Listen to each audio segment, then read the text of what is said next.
kembali lagi dengan gua dari SGH. Di video kali ini gue tidak membahas tentang kegiatan hobi airsoft gun. Sepertinya gue perlu sedikit selingan untuk membuat konten. Jadi kebetulan di video-video cerita mistis gue juga ada yang sepertinya pingin gue bercerita tentang kisah mistis. Jadi di video kali ini gue ingin sedikit bercerita tentang pengalaman pribadi gue tentang pendakian di tahun 1998 bersama teman-teman kampus gue di Trisakti, di mana di situ gue sedikit banyak mengalami gangguan dari sosok-sosok yang ada di pendakian gue di Gunung Gede. Buat teman-teman yang merasa wah kayaknya nggak pas nih, gue mengharapkan adanya video tentang airsoft, ternyata bukan, bisa skip aja video ini. Jadi ini juga gue buat selingan aja. Mungkin ada teman-teman airsoft juga yang suka dengan cerita-cerita mistis. Kali ini adalah cerita mistis gue pada saat pendakian di tahun 98 di Gunung Gede. Buat teman-teman yang baru bergabung di channel Selamat Gini, silakan pencet tombol subscribe-nya, like dan komen. Yang memang sudah lama bergabung, mari kita semangat terus dalam membuat karya apapun itu. Sebelumnya, mari kita lihat bumper SG dulu. Jebret!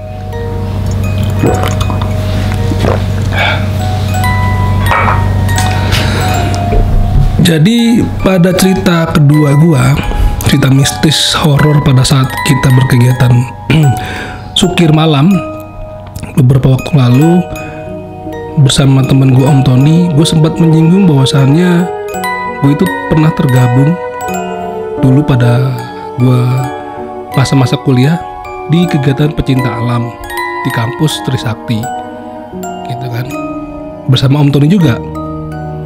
Memang pada saat itu, pada zaman-zaman itu, porsi kita kuliah sama porsi kita naik gunung gitu banyakan naik gunungnya.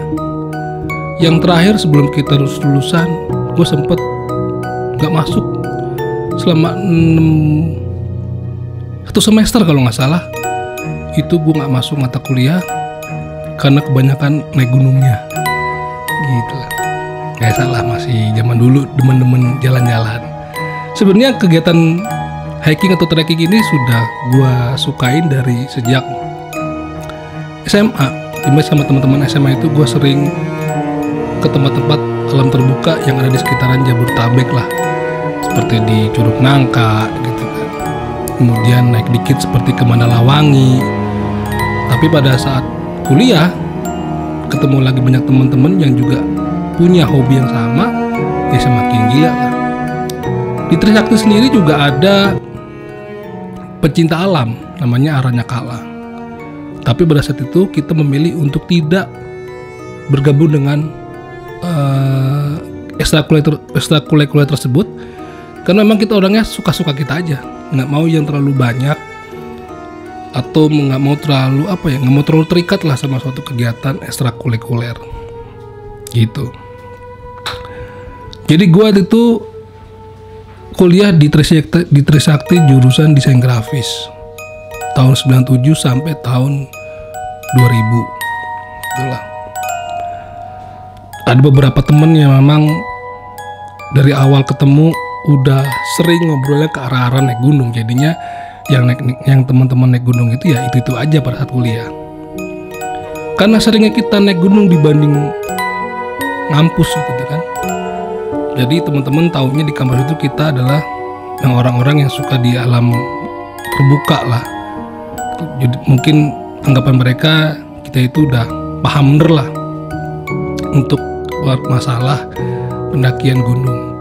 Sampai kadang-kadang ada kegiatan-kegiatan seperti rohis atau tafakur alam mungkin, yang meminta kita untuk ditemenin lah untuk melakukan kegiatan pendakian. Jadi mungkin semacam ceramah di alam lah. Selain itu gue juga pernah diminta untuk menemani teman-teman dari gereja mana gitu, dari teman gue, sama seperti Rois tapi dari Kristen ini, yang intinya juga mendekatkan diri ke alam gitu. Gue membawa rombongan tersebut sampai ke puncak, sampai ke bawah lagi gitu. Nah, cerita ini terjadi pada tahun 1998 di pendakian Gunung Gede, di mana pada saat itu kita berenam. Pada saat itu gue berenam, diminta bantuan tambahan untuk menemani atau mengawal teman-teman dari Rohis untuk mereka mengadakan tafakur alam, atau gue nggak tahu istilahnya detailnya. Intinya mereka akan daki gunung sampai di Mandalawangi. Mereka akan adakan sedikit mungkin semacam ceramah kecil-kecilan lah, diskusi keagamaan gitu. Kita berangkat pada Jumat siang setelah sholat Jumat. Jadi beberapa teman dari Aranyakala itu memang sudah berangkat duluan. Ada beberapa tim yang sudah berada di lokasi di Gunung Gede pada hari sebelum hari Jumat. Dan gue juga sempat berenam itu mengadakan survei dulu pada saat itu. Jadi sebelum hari H, gue lupa hari apa, pokoknya gue sempat survei aja, diminta survei dulu apakah jalurnya aman. Ya pada saat itu gue memang sukanya berenam, ya gue diminta jalan berenam sampai atas, sampai bawah lagi. Kita waktu itu tidak lintas pintu ya. Misalkan kalau dari pintu Cibodas tuh bisa turun di mana, Gunung Putri, tapi pada saat itu hanya masuk Cibodas, ya turun Cibodas. Jadi yang kita susuri pada saat itu adalah jalur Cibodas aja. Pada saat itu ya nggak ada masalah pada saat kita survei ya, senang-senang aja. Juga dibiayain sama kampus gitu kan. Kita senang-senang. Kita itu cuman berangkat waktu survei itu berangkat Sabtu pagi, pulang Minggu sore gitu. Nah, pada hari H ternyata kelompok gue ini berenam ke bagian tim tim sisir, tim susur belakang, tim pokoknya bagian belakang lah, menyisir gitu. Jadi gerombongan terakhir yang naik dari peserta ROS itu lah, kelompok gue lah yang menyisir dari belakang. Kalau misalnya ada barang tertinggal atau teman-teman yang kelelahan, kita bisa bantu temanin lah. Jadi pada hari itu kita berangkat, rombongan dari Jakarta itu berangkat setelah sholat Jumat gitu kan. Jadi gua sudah berada di pos pendakian Gunung Gede di bawah itu dari sore lah, dari jam 4-an sampai sana. Tapi teman-teman yang lain, tim-tim Aranyakala, sudah ada yang di pos-pos di atas gitu kan. Ada yang sudah di Kandang Badak, ada yang Telaga Biru, jadi mereka buat pos-pos. Rombongan besarnya itu tiba, kalau nggak salah nggak jauh dari gua, sekitar jam 5 sampai jam maghrib lah. Jadi yang datang duluan setelah mendaftar pada saat itu tahun 98 tidak seketat sekarang. Jadi cuman dicek aja berapa orang, lalu bawanya apa aja, nggak sampai sedetail sekarang. Yang ada pada saat itu datang duluan bisa langsung naik gitu. Jadi memang dibagi beberapa rombongan. Nah, karena aku ke bagian belakangan, tim kelompok belakang, jadi gua menunggu kelompok terakhir peserta Rohis ini datang. Ada sedikit masalah pada saat itu, memang kalau nggak salah ustadznya itu memang agak telat. Jadi dari Jakarta pun sudah malam. Kalau nggak salah itu terbagi menjadi 3 kelompok besar pendakian. Jadi kelompok pertama itu datang jam 5. Setelah itu setelah maghrib kita isya itu berangkat lagi. Nah yang terakhir ini adalah kelompok dari penceramahnya gitu. Ya udah, karena memang kita kebagian tim belakang, mau nggak mau kita harus nungguin kelompok terakhir dari tim penceramah. Ternyata itu tiba sekitar jam 9 malam, 9:30 10 malam lah. Ya udah, jadi dari jam 4 itu kita bisa leha-leha dulu, main-main dulu ke Mandalawangi, main-main ke Kebun Raya Bogor gitu kan.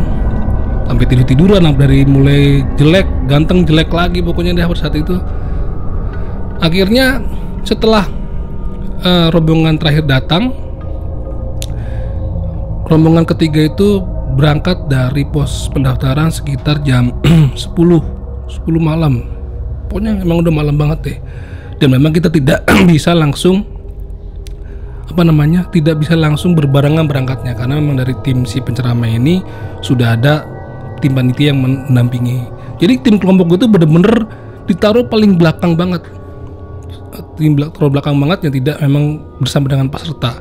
Ya fungsinya tadi untuk mencari yang tercecer lah, baik itu barang ataupun orang. Kita dibekali banyak sekali benda-benda seperti kayak minum, terus buah-buahan yang sekiranya bisa memberikan tenaga, seperti waktu itu kalau nggak salah ada bengkoang, ada gula merah gitu kan, sampai peralatan medis pun yang ringan-ringan kita bawa. Udah, kita berangkat jam 11:30 malam kan, beda sekitar 1,5 jam dari pendakian kelompok ketiga. Jalan menyusuri jalanan pendakian di Gunung Gede dulu tahun 98 belum sebagus sekarang treknya.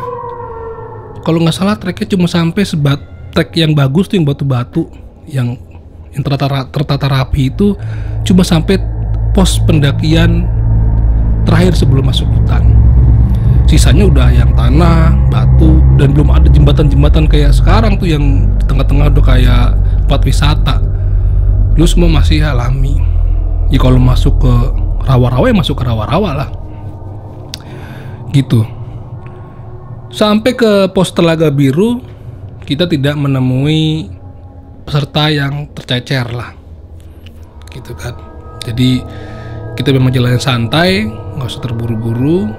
Intinya kita tugasnya nggak perlu sampai puncak pada saat itu kalau nggak salah. Yang penting tugas kita hanya bisa menemani, ada yang bisa dibantu pada saat pendakian, sampai turun pun semua aman, nggak ada yang ketinggalan.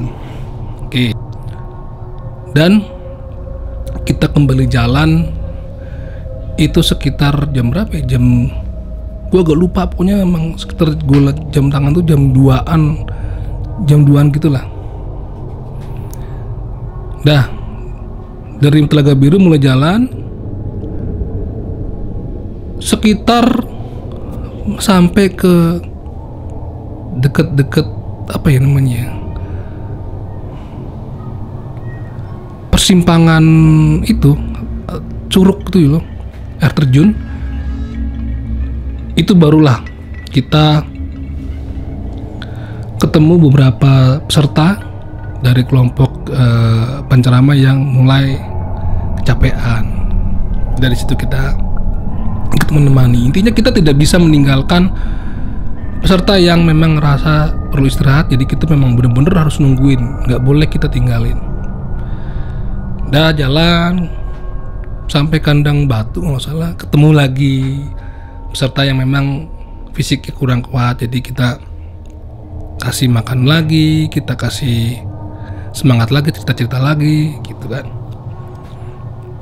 Dah, akhirnya karena jalannya santai dan banyak nungguin orang, itu sampai kita di kandang badak itu posisi sudah penuh ya. sama kelompok kita sendiri dari kampus Trisakti. Itu posisi udah penuh, dan kebetulan kita juga sudah dibuatkan tenda oleh panitia yang sebelumnya khusus buat kita. Sampai sana tuh sebelum subuh, sekitar jam 4:30. Pokoknya gue seingat gue belum azan aja. Nah, menurut jadwal dari panitia, setelah sarapan pagi, peserta semua panitia itu akan melakukan pendakian sampai ke Surya Kencana. Di situ mereka akan akan melakukan diskusi keagamaan, mungkin ada sedikit ceramah lah atau nggak tahu lah pokoknya gua. Nah, karena teman-teman gua dan gua juga udah capek banget posisinya pada saat itu, jadi cuma mendengar penjelasan sedikit dari panitia, lalu kita langsung tidur. Di situ juga kalau nggak salah dibebasin kok buat teman-teman yang memang rasa fisik nggak kuat, ya diperbolehkan juga tetap di tenda di kandang badak. Yang masih kuat dan memang penasaran pengen lihat puncak gunung dan kegiatan penceramah, itu bisa langsung ikut sama panitia dan yang lainnya sampai ke Surya Kencana. Akhirnya gue tidur bersama teman-teman, ya kan. Sarapan pun kita lewatkan. Pokoknya bangun-bangun itu keadaan kandang badak sudah sepi dari kelompok kita. Hanya beberapa teman-teman peserta yang tidak ikut lah, yang tidak kuat lah mungkin, atau memang pengen sampai di situ aja sama rombongan lain gitu. Saat itu gue dibangunkan sekitar udah mau agak siang tuh, punya sepi sama temen gue, dibilangin, bangun. Loh, kenapa memang? Ada masalah nih. Masalah apa? Ternyata dari laporan teman gue yang udah bangun duluan, ada peserta ini kalau nggak salah memang waktu itu tahun ajaran baru. Memang yang ikut ini lebih banyak teman-teman yang baru masuk ke bangku kuliah. Jadi dari masuk SMA ke bangku kuliah, nah itu pada situ langsung ada namanya kegiatan tersebut. Jadi memang mereka ini masih baru sekali masuk ke kuliahan. Kenapa emang?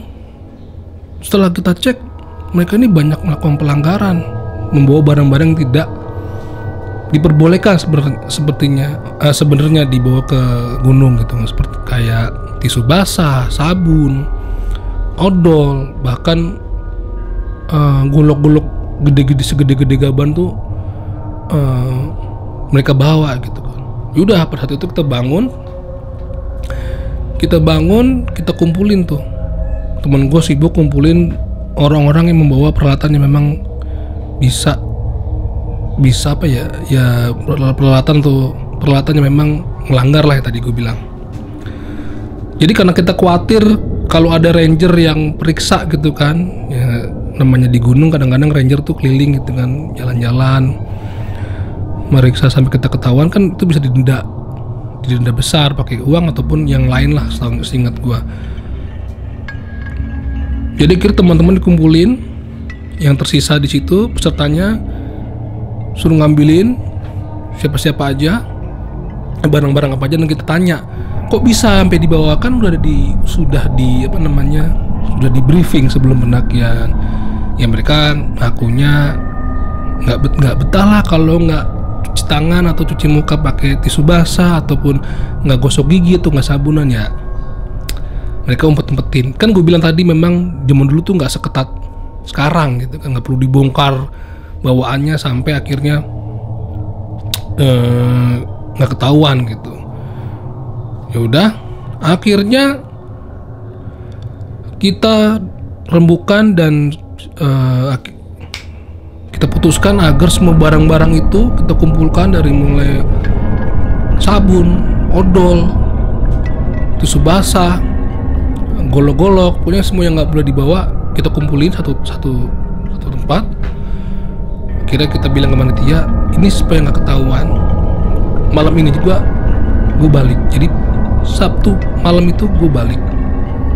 Jadi gue nggak sempet seneng-seneng dong, bangun tidur ada masalah, langsung ngomong sama panitia. Akhirnya kita balik bawa barang-barang itu supaya nggak ketemu ranger di jalan ceritanya mah. Dia sampai di pos mana, pos bawah itu kita nggak terlalu banyak diperiksa, mungkin karena malam pikiran kita tuh ya mungkin sepi lah pemeriksaan. Pada saat itu habis hujan tuh coy, habis hujan. Jadi kalau habis hujan tuh kalau di gunung biasanya itu jadi lebih kelihatan agak terang, meskipun gelap jadi agak terang kan, mungkin bersih ya udaranya di sekitar, jadi kita bisa melihat kegelapan itu bisa agak kita kelihatan mata gitu, cahaya pun bisa sampai ke bawah gitu, ke tanah maksud gua. Setelah sarapan habis sholat isya kita berangkat tuh bersama teman gua yang 6 tadi itu kan. Nah di sini mulai ceritanya lucu nih coy. Jadi di 6 itu gua ada di bagian tengah ya kan. Di bagian tengah kita mulai jadi kandang badak sekitar jam 8-an lah. Awalnya sih seru-seru aja gitu kan, senang-senang gitu, jalan bareng. Jadi karena itu berenam, temen gue di depan itu ada 3, di belakang gue 2. Udah melewati beberapa pos setelah jalan itu, teman gue yang paling belakang, jadi teman kita sebut aja namanya yang belakang itu AB, belakang kedua deket gue Ridwan, yang pertama adalah Simon, Edi, depan gue persis itu siapa ya, Didit. Jadi yang pertama Simon, Edi, Didit, gua, Ridwan, dan AB. Jadi kita sudah pertengahan perjalanan, tiba-tiba tuh si Ridwan, gue denger di belakang Ridwan tuh kayak ngerendeng gitu sama si AB. Kenapa sih? Kok lu jalannya kayak pengen, namanya dulu di Gunung Gede belum selebar sekarang jalannya, jadi satu orang ya kita jalannya berjajar, nggak berendeng gitu, nggak dua-dua gini lah, jadi satu-satu. Nah si AB ini ngerasa, si Ridwan ini ngerasa si AB itu pengennya tuh sejajar mulu sama dia, nggak mau di belakang gitu kan. Dikit-dikit ditanya kenapa AB, nggak apa-apa, jangan lagi. Tiba-tiba Ridwan ngerasa di samping itu ada AB lagi desek-desek gitu. Kalau ditanya seperti itu, mukanya tuh apa ya, nggak ada senyumnya, jadi kayak orang takut tapi nggak mau cerita gitu. Ya mungkin kebiasaan kalau ada apa yang dilihat jadi nggak cerita. Tapi karena AB saat itu seperti itu dan kita sudah sering naik gunung, jadi tahu lah ini pasti ada apa nih, kata si Ridwan. Akhirnya Ridwan minta berhenti. Oh ya teman-teman, berhenti dulu, kayaknya dia nggak beres nih. Gak tau kenapa, pokoknya kita minta si AB cerita. Jadi AB cerita pada saat itu, dia bilang gini, kalau kita jalan di belakang kita ada orang yang deket dengan kita di belakang kita, itu bisa mendengar suara nafasnya atau suara dia berjalan. Gitu kan, kalau orang berjalan apalagi ini di gunung itu kan nafas juga kadang-kadang sampai terdengar agak keras, nggak teratur. Nah itu kata AB, dia merasa seperti itu, dan makin lama kalau gue cepetin dia agak jauh, tapi kalau gue mau lambat suara ngos-ngosannya itu udah kayak deket gitu, sampai kayak ke tengkuk belakang gue gitu. Jadi gue ngeri aja. Kadang kalau gue senter ke belakang, itu dia kalau gue senter ke belakang, padahal ini kan hujan ya, habis hujan, kadang-kadang terang tadi gue bilang, itu tuh kayak kabut putih aja. Jadi senterku itu nggak bisa nembus ke jauh, nggak terlalu jauh sampai ke belakang misalnya, kayak ada kabut putih gitu. Wah nggak serem juga kan. Dan ya habis itu akhirnya kita ngopi-ngopi dulu supaya kita ngilangin rasa takut kita.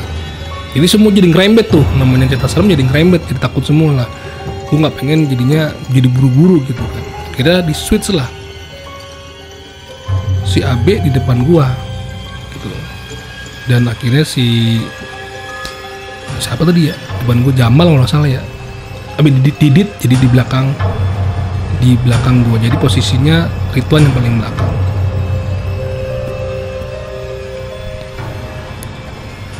Setelah ngerasa kita aman, kita mulai jalan lagi, tenang jalan, dan si Ridwanmu tidak ngerasa yang seperti Abi rasakan.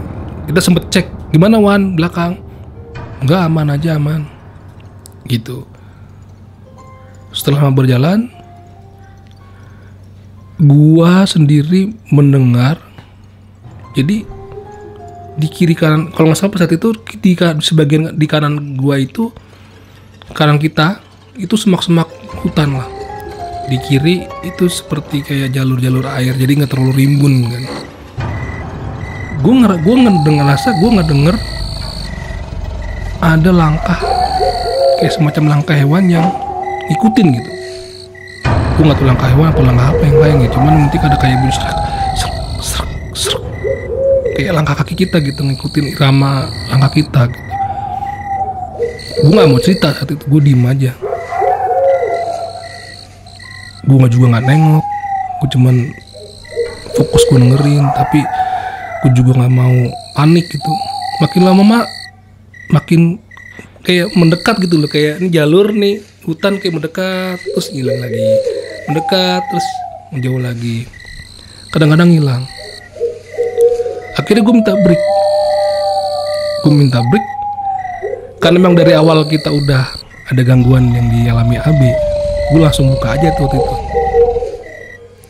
Ada yang denger lagi nggak? Denger apa kata yang lain? Gue jadi lupa ya nama-nama yang tadi ikut ya. Tadi depan siapa ya? Edi, Simon, Edi, Didit, Ridwan, AB. Belum sempet gue cuma nanya, ada yang denger nggak tadi pas lagi jalan? Ternyata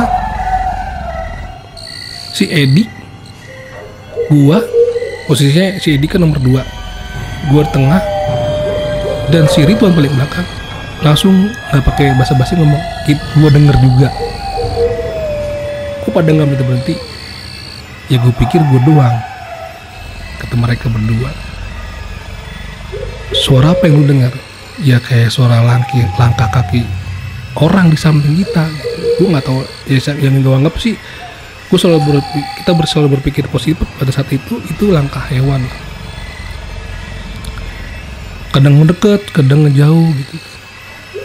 Tapi si Edi dengernya juga selain langkah kaki juga ada suara kayak menggeram gitu, kayak suara macan mau nerekam gitu. Wah, ya kan kita ngeri ya. Kalau memang macan beneran kan takutnya kita diterkam. Karena kan memang di Gunung Gede itu setahu gua masih ada macan-macan, nggak salah macan kumbang apa ya, yang masih berkeliaran di sana gitu.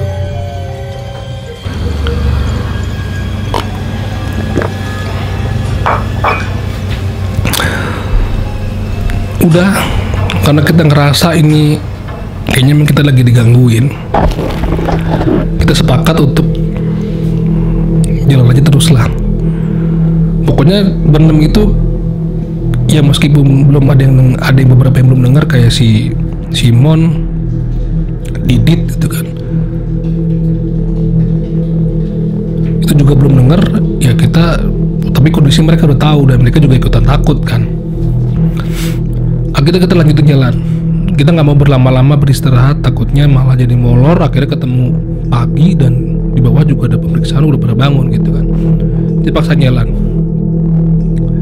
Beberapa lama setelah kita jalan, gue sekarang yang ngedenger langkah kaki serak sama suara kayak ya tadi, kayak si si Edi bilang itu kayak suara mengeram gitu, kayak mau merekam aja. Jadi gue kadang-kadang berhenti sedikit gitu, sampai kadang-kadang si Didi di belakang gue tuh, karena dia tahu ya, lu jalan, dia berhenti. Dia tahu kalau gue ngerasa takut gitu. Gue nggak berani center, kita nggak ada sama sekali nyenter ke arah sebelah kanan kita. Semuanya diem pada saat itu, jalan terus. Semakin lama Simon yang paling depan akhirnya, karena mungkin udah tahu gitu gaduh di belakang, atau mungkin ngerasa juga sama, mungkin dia juga dengar cuma nggak ngomong, akhirnya mempercepat langkahnya tuh, jalan terus bawah gitu kan. Dan suara itu kadang hilang, kadang ada, kadang semakin dekat, kadang menjauh gitu kan, sampai kita akhirnya sampai di pos Telaga Biru dan suara itu pun udah hilang. Karena kita masih dalam keadaan takut. Telaga Biru tuh kan depannya ada semacam shelter ya, depannya tuh langsung telaganya. Biasanya kita tuh demen masak-masak atau ngopi-ngopi dekat aliran sungai. Di situ kan di Telaga Biru itu di samping jalur itu kan ada sungai kecil gitu kan. Kadang anak-anak suka nekat, suka kadang-kadang meskipun malam suka main ke dekat telaga gitu. Tapi pada saat itu karena si takut, kita cuma bisa istirahat di shelternya. Nggak ada yang ngomong pada saat itu, karena ngerasa udah tahu semua, jadi diem aja. Kita semua capek, kita semua takut. Akhirnya Simon berinisiatif, daripada kita ngapain nggak ngomong dan akhirnya kedinginan. Pada saat itu jam sudah menunjukkan jam 3:30, 4. Jadi memang jadi cepet tuh jadinya kan jalannya. Dari Kandang Badak sampai ke Telaga Biru itu ya dibilang cepet juga enggak, tapi hitungannya mah dulu kita cepet gitu karena memang buru-buru. Jam 3-an sampai Telaga Biru. Kita ngopi. Nah, disinilah puncak dari ketakutan kita. Kita pikir itu semua sudah selesai, sudah berakhir terornya gitu, tapi ternyata belum. Jadi kita ngopi untuk menghilangkan rasa takut kita. Kita bercanda lagi, kita berusaha saling menghibur. Ketika mood sudah membaik, tiba-tiba Simon yang duduknya itu menghadap jalur pendakian. Kita kan di shelter itu kalau nggak salah dekat sama jalur pendakian ya. Jadi Simon itu duduk ke arah pendakian ke atas, ke arah dari mana kita datang, gitu kan. Bukan jalur turun, jadi jalur dia menghadap ke jalur pendakian ke atas. Dia bilang, bro, ada yang bawa petromak, ada yang turun gitu. Mana? Tuh. Kita semua ngelihat. Itu ada petromak doang. Jadi bisa lu bayangin dalam kegelapan, petromak itu dibawa. Ya kan, dibawa itu kan jadi karena panjang tangannya, jadi cuman hanya kelihatan dari mulai pinggul sampai ke bagian kaki yang kelihatan. Sisanya ke atasnya gelap gitu kan. Wah, akhirnya kita juga ngerasa seneng ya, ada temen gitu kan yang turun juga. Wah, udah buatin kopi. Lagi dia mau istirahat dulu. Dia ini sendiri. Yang gue khawatirin waktu itu bukan setan atau bukan apa-apa, tapi itu gue ngeri adalah ranger yang lagi memang lagi ada pemeriksaan malam. Duh, gimana ya kalau ranger bahaya nih gitu kan. Dia lah anggap aja teman orang turun, tapi kalau orang turun juga kok sendiri gitu, ngapain gitu. Kita selalu berusaha positif, kita tungguin gitu. Lama-lama makin dekat.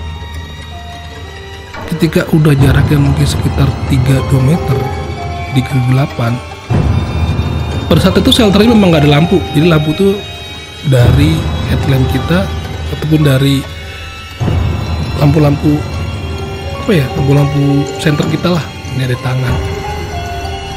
Kita nggak berusaha untuk memberikan senter atau cahaya ke orang tersebut karena kan takutnya ganggu, jadi biar aja lah kita tungguin sampai mendekat. Oke, ketika cahaya itu mulai mendekat, 2 meter, semeter, salah satu dari kita, kalau nggak salah itu Edi, mau menegur, mau memberikan sapaan lah, untuk memberikan kopi kalau nggak salah. Tapi belum sampai dia menyelesaikan kalimatnya, kita semua langsung terdiam. Itu kayak napas itu berhenti, coy. Mata itu bisa tertuju, kita semua tertuju ke lampu petromak itu semua. Itu orang yang bawa petromak. Mau ngomong nggak bisa, apalagi mau teriak. Pokoknya kita semua langsung diem-dieman. Tahu nggak apa yang kita lihat? Jadi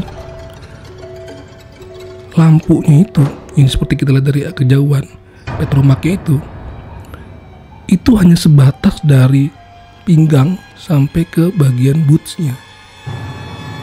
Karena lampunya di bawah di sekitaran pinggang, jadi cuma segitu. Jadi atasnya itu kayak ngambang aja tuh. Anjir, ngeri juga gue, kayak merinding. Jadi enggak, dari mulai pinggang ke atas itu kayak transparan. Bisa bayangin kan, jadi kayak setengah aja badannya gitu, ngelewatin kita dengan bunyi ya, bawa-bawaannya. Petromak kan suka ada gantungan-gantungan lain yang saling berbenturan sih, bunyi kencing. Itu kita cuma bisa diem, dia melewati kita sampai akhirnya hilang di tikungan yang menuju ke arah bawah, coy. Kita mau ngomong nggak bisa, mau teriak nggak bisa. Pokoknya setelah sosok itu lenyap, kita langsung bisa bergerak dan kita nggak ngomong. Kita langsung minum aja, kita langsung rokok, banyak yang rokok. Tapi nggak ngomong sama satu sama lain. Sampai mungkin sekitar setengah jaman, gue langsung berinisiatif bilang sama temen-temen, udah, kita langsung turun. Bawaan tas ransel yang bawa barang-barang yang memang dilarang seperti golok, tisu basah, dan lainnya jadiin satu, yang sudah jadi satu dari atas itu dibawa. Yang berangkat duluan adalah Simon, Edi, sama Didit. Tas ransel itu dibawa sama Edi. Terus kita bikin skenario pada saat itu. Edi pura-pura sakit. Pokoknya ketika sampai mulai pendaftaran, kalau sampai ditanya sama pos pendaftaran, bilang aja yang 2 ini sakit, jadi harus buru-buru dibawa ke bawah. Memang pada saat itu kita menyediakan ambulan di bawah dari kampus. Jadi yang ngurus, kalau sampai ditanya, yang ngurus adalah Simon. Gua, Ridwan, sama Abe agak jauh. Dah, akhirnya Simon, Edi sama Didi jalan duluan sesuai dengan rencana. Itu kita jam 4 kurang, nggak salah, jam 4-an lah. Mereka tuh bener-bener ngebut sampai gua, Abe sama Ridwan ketinggalan. Kita berusaha cari jalan cepet untuk bisa ketemu. Sampai di pos pendaftaran ternyata kosong, nggak ada ranger yang berjaga ataupun nggak ada yang, semua dikunci kantor-kantornya. Jadi gue pikir ini anak 3 depan langsung turun ke bawah. Yaudah, kita sempat cek dulu, kadang-kadang masih panik ya, nggak sempat ngecek kemana-mana. Jadi sekitaran situ aja, sekitaran kita center-center nggak ada, berarti artinya mereka langsung turun. Yaudah, kita langsung turun dari pos pendaftaran terakhir itu, kita turun ke sasaran kita adalah, nah masalahnya karena kita panik di Telaga Biru itu, kita nggak ngomong, kita kan misah, kita nggak ngomong, kita ketemu di mana, di bawah. Yang ada di pikiran gue yang terang adalah yang mungkin ada orang sholat subuh ya di musola di bawah. di pos pendaftaran bawah tuh. Ya udah, akhirnya gue bertiga langsung menuju ke musola. Sampai di musola kita nggak nemuin tuh anak 3. Wah, kita masih panik dong. Ini kemana nih anaknya? Udah tuh. Udahlah, kita berpikiran mungkin mereka ke bis gitu kan, atau ke panitia yang jaga bawah. Tapi gue waktu itu saat itu males lah. Tadi ditanya-tanyain banyak-banyak, padahal kan kondisi lagi capek, lagi takut, malah disuruh cerita, gue malas. Akhirnya udahlah, kita tetap berpikir positif untuk berpikir mereka itu ke bis atau ke ambulan, ke panitia bawah lah. Kita bertiga tetap di yang terakhir, yang Ridwan sama Abe tidur di musola. Setelah subuh agak siangan, jam 7-an kita kebangun kan, udah rame. Waktu itu udah minggu pagi ya, nggak salah, minggu pagi. Kita bangun pagi. Abi berinisiatif mencari teman kita si Simon, Didi sama Edi ke panitia di bawah. Gak ketemu juga. Ketemu, kita nungguin aja lah, ditungguin lah. Pada saat itu kita masih belum punya banyak alat komunikasi. Pager kali dulu ya, cuma kita semua nggak pada punya pager kali. Gak lama bener mereka datang ke musola, Simon, Didit sama Edi. Seneng dong, aduh akhirnya ketemu juga. Kita tanya, lu kemana? Kata si Abi, gue pikir lu di bawah sama panitia di pos itu. Enggak. Terus lu tidur di mana? Jadi setelah kita turun dan ternyata pos pemeriksaan atas itu tutup semua dan kita agak lega lah ya. Kita bingung mau nungguin kalian apa mau langsung turun. Akhirnya kita putusin, udah kita turun aja deh. Sama, mereka tuh ternyata berpikir malas kalau ketemu panitia di bawah, malas ditanya-tanya lah. Akhirnya mereka tidur di pinggiran warung-warung yang jualan sayur gitu kan. Kalau di jam segitu kan mungkin ada warung-warung kopi yang udah buka, jadi mereka ngopi terus ya istirahat di situ aja gitu coy. Ya tapi terpenting adalah kita udah ketemu gitu kan. Ketemu, ya sudah, inti ceritanya udah selesai, kita udah lega, cuma kita nggak pernah berpikiran akan menemui hal-hal tersebut gitu. Ya apa saja lah, udah mah disuruh nemenin, lalu ke bagian kelompok paling belakang, udah mau istirahat, mau seneng-seneng sama yang lain, ternyata juga harus balik duluan, malam pula gitu kan. Jadi berangkat malam, pulang malam, yang dia capek doang gitu kan, karena kita capek, kesel, takut. Jadi ada teman kita, siapa lupa gue, itu kan agak emosi tuh ketika peserta turun, dia sempat manggil tuh peserta yang membawa barang-barangnya untuk diambil gitu kan, sempat marah-marah, nih gimana sih kok bisa begini gitu kan.